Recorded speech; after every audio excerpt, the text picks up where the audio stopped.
Sir ఇప్పుడు చేతి నిండా ఇన్ని సినిమాలు, కథలు వినడాలు, ప్రాజెక్టులు సెట్ చేయడాలు, పెద్ద పెద్ద సినిమాలు ఇయన్నీ పెట్టుకొని కూడా మీ ఫేస్‌లో ఎప్పుడు ఆ ప్రెషర్ ఎప్పుడు కనపడదేంటి?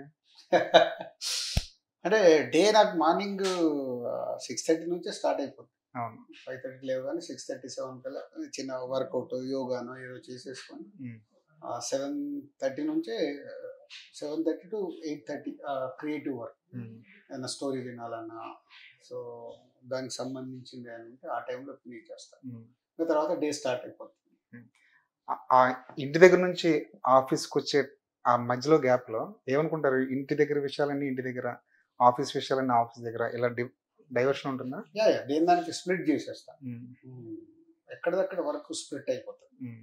లేకుంటే పని చేయలేము. అవును. హ్మ్.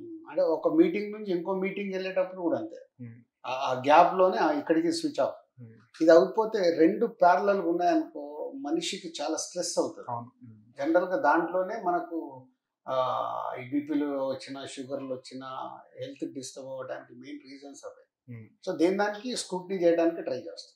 రాజుగారు మా టీజర్ చూడండి. రాజుగారు మా ట్రైలర్ గురించి మా ప్రెస్ మీట్‌కి రండి అని వందల మంది, వందల ప్రొడ్యూసర్‌లు మీ వెంట పడుతుంటారు కదా!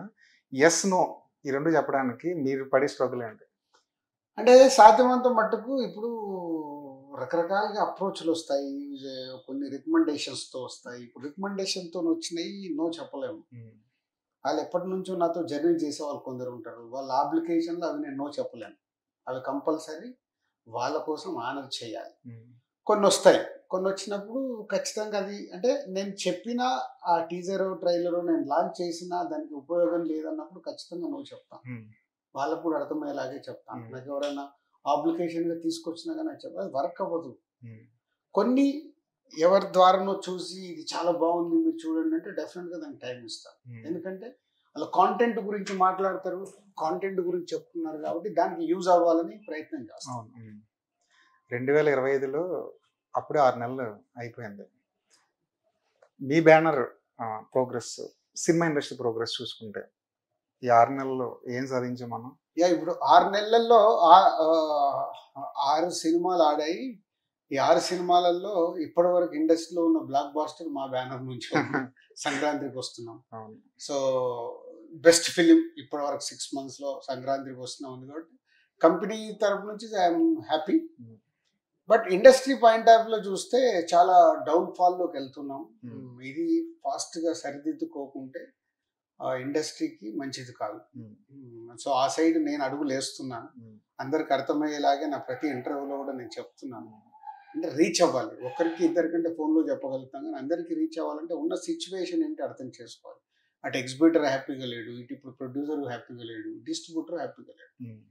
కింద మెయిన్ 3 ఇవే. హ్మ్. ఫైనాన్షియల్‌గా డ్యామేజ్‌లు జరిగితే మెల్లిగా మెల్లిగా వెనకడుగులు పడేటియి ఇక్కడే. అవును. పైన ఏమవుతది? పైకి డబ్బు తీసుకునేవారు. కాబట్టి వాళ్ళకు కాంటెంట్ అంటే ఓటీటీలన్నా వాళ్ళకి ఆప్షన్స్ ఉంటాయి. హ్మ్. ఇక్కడ వీళ్ళకి అలా కాదు. అవును. ఏది చేసినా డబ్బుతో ముడిపడి ఉంటది ఈ ముగ్గురికి. అవును. వీళ్ళందరూ ఇచ్చేవాళ్ళు. అంటే ఎగ్జిబిటర్ డిస్ట్రిబ్యూటర్‌కి ఇస్తాడు. డిస్ట్రిబ్యూటర్ ప్రొడ్యూసర్‌కి ఇస్తాడు. ప్రొడ్యూసర్ తీసుకెళ్ళి పైన ఇస్తాడు. అవును. పైనకి అక్కడికెళ్ళి సేవ్ అవుతది. పైన వాళ్ళు మళ్ళీ ఎళ్లి ఇవ్వాల్సింది ఉండదు. హ్మ్. So technicians, artist anyone. So ఇప్పుడు ఇవన్నీ 3 చాలా బ్యాడ్ షేప్‌లోకి వెళ్తూ ఉన్నాయి. సో ఆడియన్ ఫుట్‌ఫాల్ పెంచుకోకుంటే ఇండస్ట్రీ చాలా బ్యాడ్ షేప్‌లోకి వెళ్తది ఇంకా. ఇప్పుడు ఆల్రెడీ ఇన్ బ్యాడ్ షేప్. హ్మ్. ఇంకా బ్యాడ్‌లో నుంచి వరస్ట్ స్టేజ్‌లోకి వెళ్తాం. సో ఇప్పుడు అందరూ తేరుకోవాల్సిన టైం వచ్చింది. ఇది అందరికి రీచ్ అవ్వాలని నేను చెప్తున్నాను. సో మెల్లిగా 6 సినిమాలు ఆడలేదు ఇప్పటివరకు. అవును. 6 మంత్స్‌లో 6 సినిమాలు కాదు వచ్చినాయి ఎన్ని సినిమాలు. అంటే రావాల్సిన దాదాపు 150-200 ఫిల్మ్స్ మన ఎవ్రీ ఇయర్ అవును. రిలీజ్ అవుతాయి. ఇప్పటికి 100 సినిమాలు రిలీజ్ అవ్వాలి. హ్మ్. ఎన్ని సినిమాలు రిలీజ్ అయ్యాయి? అంటే ఎందుకు రిలీజులు తగ్గిపోతుంది? అంటే కాంటెంట్ తగ్గబోతుంది. ఓటీటీలు కొనట్లేదు. అన్ని 360 డిగ్రీస్‌లో ఇప్పుడు సమస్య మొదలైపోయింది. అర్జెంట్‌గా తేరుకొని దీన్ని కరెక్ట్ చేసుకోకపోతే వరస్ట్ స్టేజ్‌లోకి వెళ్తాం. కాపోతే సార్ ఇదివరకు పొద్దున్న లెగిస్తే అన్నపూర్ణలో ఒక ఓపెనింగ్ ఉండేది. సారథిలో ఒక ఓపెనింగ్ ఉండేది. రామానాయుడులో ఒక ఓపెనింగ్ ఉండేది. ఓపెనింగ్‌లతో కళకళలాడిపోయేది ఇండస్ట్రీ.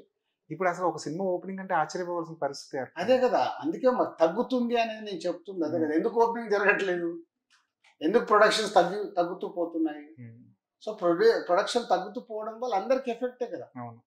ఆర్టిస్టులకి, టెక్నీషియన్స్కి, డైలీ కార్మికులకి, వీళ్ళందరికీ తగ్గుతూ వస్తుంది. ఎందుకు తగ్గుతూ వస్తుంది? ఇక్కడ పెట్టిన డబ్బు రావట్లేదు. అవును. నిర్మాతకు కానీ, డిస్ట్రిబ్యూటర్కి కానీ, ఎగ్జిబ్యూటర్కి కానీ రావట్లేదు అన్నప్పుడు వీళ్ళకు కూడా సిస్టంలో దెబ్బతింటుంది. ఎగ్జిబ్యూటర్ వల్ల వరెస్ట్ స్టేజ్లో ఎందుకున్నాడు? మే 1st ఒక సినిమా ఆడింది హిట్, మే 9th ఒక సినిమా వచ్చి బాగానే ఉందనిపించింది, సింగిల్ ఆడింది, నాట్ బ్యాడ్. ఆ సినిమా 2 రెవెన్యూ చేసుకున్నాయి. మే 9th తర్వాత ఇప్పుడు రిలీజ్ అయిన కుబేరా వరకు ఎన్ని వారాలు? అవును. దాదాపు 6 weeks నో ఫిలిం. వచ్చిన సినిమాలు ఆడలేదు. సో ఆడిన హిట్ 10 రోజులతో ప్యాకప్ అయింది, ఆడిన సింగిల్ 10 రోజులతో ప్యాకప్ అయిపోయింది. ఇంకా సినిమా ఏది? ఇది మన బాధ. పీక్ సమ్మర్లో ప్రేక్షకుడికి కూడా థియేటర్కి వచ్చి చూడడానికి సినిమా లేదు. అవును. ఎంత వరస్ట్ స్టేజ్లో ఉన్నాం. అంటే ప్రొడ్యూసర్లు యూజ్ చేసుకోలేదు కదా సార్ సమ్మర్ సీజన్. అదే ఇప్పుడు ఓటీటీల చేతిలోకి వెళ్ళిపోయాం. నా తమ్ముడు సినిమా ఉంది, నేను ఎప్పుడో రెడీ చేసుకునే కెపాసిటీ ఉంది, రెడీ అవుతుంది, సినిమా రిలీజ్ అవుతుంది. మేము కూడా ఏంటి మెల్లిగా ఎప్పుడు ఓటీటీ డేట్ ఎప్పుడు అడుగుతున్నాడు, దాన్ని బట్టి రిలీజ్ చేయాలి. హరిహర వీరమల్లు, కింగ్డమ్, తమ్ముడు, ఇలా మీరు అన్ని ఒకటి వెనుకకు వస్తూ ఉన్నాం. ఎందుకు? ఓటీటీ వాళ్ళ చేతిలోకి వెళ్ళిపోయాం. కాంటెంట్ రెడీ చేసుకున్న ఉపయోగం లేదు. సరే, పెద్ద ప్రొడ్యూసర్లకి మీకు కూడా ఓటీటీ నుంచి ఇంత ప్రెషర్ రానా? మాకని కాదు, ఎనీవన్, ఇక్కడ ఎవ్వరికి కూడా. ఇంకా అందుకే నేను చెప్పేది, ఫుట్ఫాల్ పెంచుకోకుంటే వరస్ట్ స్టేజ్లోకి వెళ్ళబోతుంది ఇండస్ట్రీ. ప్రేక్షకుని థియేటర్కి తెచ్చుకోవటానికి అన్ని రకాలుగా మేము పని చేయాలి. థియేటర్లో టికెట్ రేట్లు తగ్గాలి, థియేటర్లో క్యాంటీన్ రేట్లు తగ్గాలి, సదుపాయాలు, యాంబియన్స్ ఆడియన్స్కి అద్భుతంగా ఇవ్వాలి, సింగిల్ స్క్రీన్స్ సేవ్ చేయాలి. ఎందుకు? మల్టీప్లెక్స్ అంటే 250 రూపాయలు, సింగిల్ స్క్రీన్లో 100 రూపాయలు, సింగిల్ స్క్రీన్లో ఇంకా కిందికి వెళ్తే 50 రూపాయలు, ఇంకా కిందికి వెళ్తే 25 రూపాయలు కూడా చూడవచ్చు. ఈ ప్రొవిజన్ అన్ని మేము క్రియేట్ చేయాలి. ఇవన్నీ ఉంటేనే రేపు వచ్చే సినిమాకి ఆడియన్ని థియేటర్కి తీసుకురాగలిగితే మళ్ళీ కాంటెంట్. ఇవన్నీ చేసినంత మాత్రం ఆడియన్ థియేటర్ రాడు. మేము క్రియేట్ చేసే కాంటెంట్. హీరోలందరూ నంబర్ ఆఫ్ సినిమాలు చేయాలి, ఎవ్రీ వీక్ ఒక సినిమా రిలీజ్ అవ్వాలి. అంటే ప్రేక్షకుని మళ్ళీ ఎవ్రీ వీక్ థియేటర్కి పరిగెత్తిచ్చే సినిమా మేము తీసుకురాగలగాలి. ఇవన్నీ చేయగలిగినప్పుడే మళ్ళీ ఇండస్ట్రీ కలకల్లా. ఓటీటీకి చెక్ పెట్టడానికి ప్రొడ్యూసర్ అందరూ కూర్చొని మాట్లాడుకోవచ్చు కదా సార్? అవన్నీ జరగవు. ఇక్కడ ఎవరిది వాళ్ళు మేము ఇండివిజువల్. నా డబ్బు నాది.